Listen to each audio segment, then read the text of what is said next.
beautiful angel with the bow ties in your hair. I thought I knew infatuation well till I saw Skrenda tik lėtai skrenda ir mums atrodytų, kad stovi. Bet lygiai ant vieno pastato. Taip atrodo, jo. Dar nemačiau aš tai. Antrąją dieną pradedame apsilankymų paplūdimyje. Roma nėra iš tų vietų, kurios garsėja savo paplūdimiais, bet labai norintiems išsimaudyti yra keletas pasirinkimų. Mes apsilankėme Santa Marinella paplūdimyje. Apie 40-50 minučių kelio traukiniu nuo Romos Švento Petro stoties. Traukinys važiuoja kas 30 minučių, o traukinio bilieto kaina į vieną pusę 4,60. Visą pusdienį praleidom prie jūros. Toliau nuo Romos pavažiavę, dabar jau grįžinėjom. Gavosi taip, kad atšaukė mūsų traukinį, ar sugedo, ar kas buvo, nelabai aišku, bet dabar turim valandą laiko laukti, nepilnai, per 50 minučių kažkur. Ir teks truputį palikti, nes mums po 5:10 reikia būti Vatikane.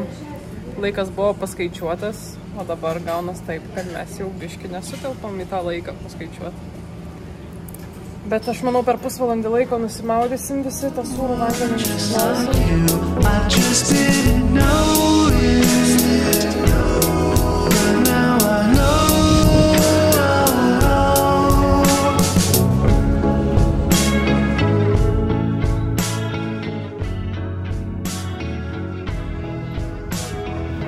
Papildome talpas šventų vandeniu ir keliaujam į turą po Vatikaną.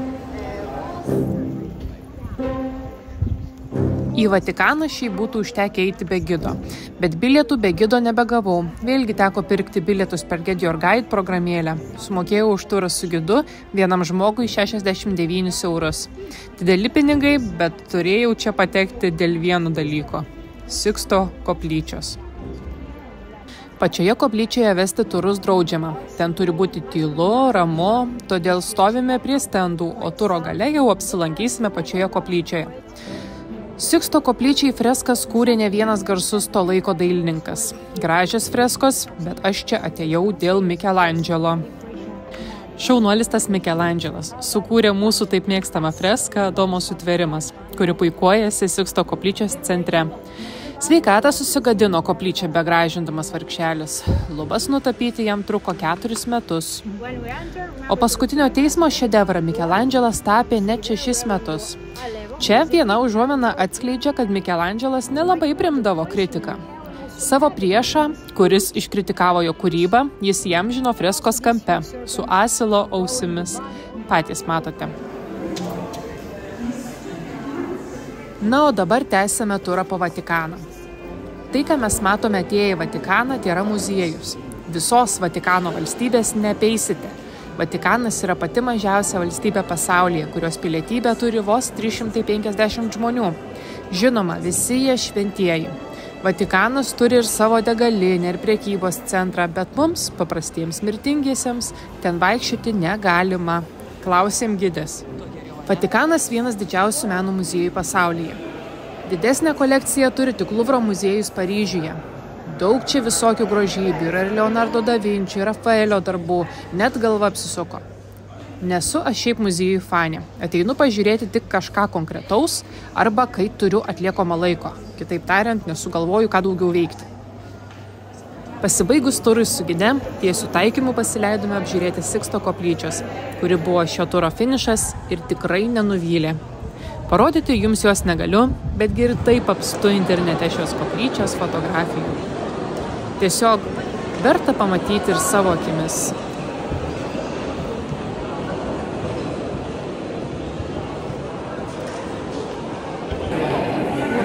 Baigiam turą Vatikane, einam link išėjimo. Labai gaila, kad negalėjau nufilmuoti Siksto koplyčios. Viduje negalima nei filmuoti, nei fotografuoti. Tai kiek iš paveiksliukų ir kiek kitę pasakojo, įdėsiu parodysiu, o daugiau viskas. Kas Vatikanas yra? Muziejai, daug visko prisigrobė iš Romos imperijos. Taip ir gidai sako, žodžiu, kad daug išnaikino, daug istorijos, daug Romos istorijos. Netgi pavadino Talibano vidas vakar visą šitą judėjimą. With the bow ties in your hair, I thought I knew infatuation. Well, till I saw you there. My hands in your palm now, 'cause it needed to be held. It's the one. Na ir dienos pabaigai nuėjome pavalgyti, taip sakant, bele kur, nes restoranas, į kurį norėjau nusivesti šeimyną, buvo uždarytas. Buvo skanu, bet pasveriant kokybę ir kainą, vakarykštis pavalgymas Tonorello restorane labiau apsimokėjo. Taip užbaigėme antrąją dieną Romoje, o trečiame ir paskutinėme video parodysiu, ką veikėme išvažiavę už Romos ribų ir dar daugiau Romos imperijos istorijos.